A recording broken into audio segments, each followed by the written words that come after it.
Maithili express.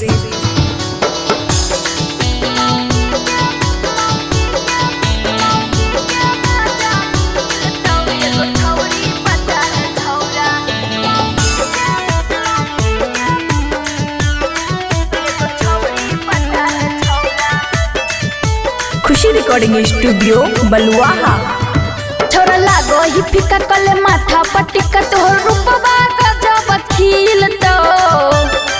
छोरा लागो ही फिका कले माथा पटिका तोहर रूपबा गजब खिलतो।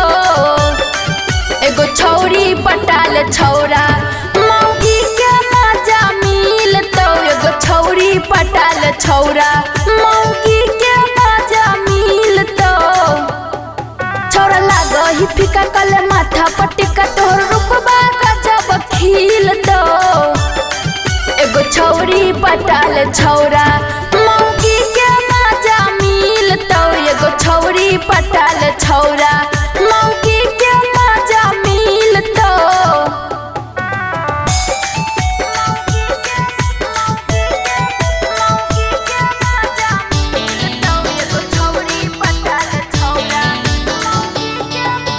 म्यूजिक बाय गुड्डू राज।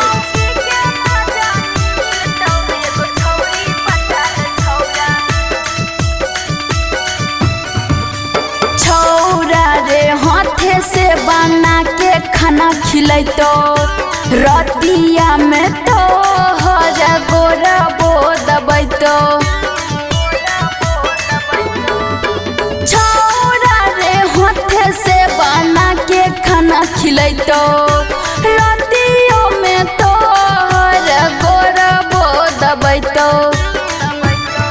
हमर बात ले मन नहीं हो परेशान है तोरे ला सब कुछ करतो।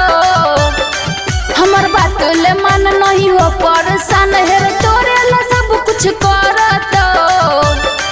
एगो छौरी पटाल छौरा मौगी के मजा मिलतो। एगो छौरी पटाल छौरा मौगी के मजा मिलतो।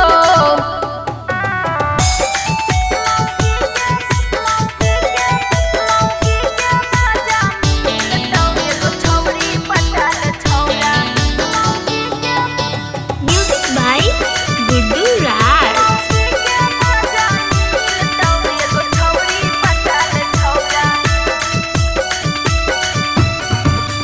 कहे रानी सुमिरती मानी ले सलाह।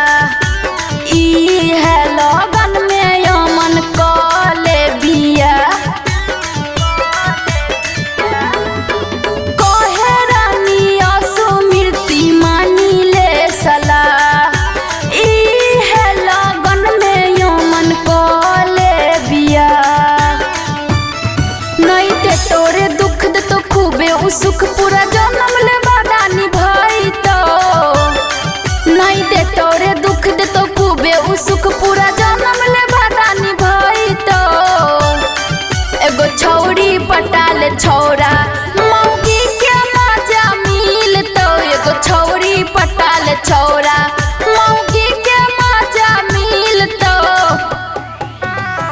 खुशी रिकॉर्डिंग स्टूडियो बलुआहा।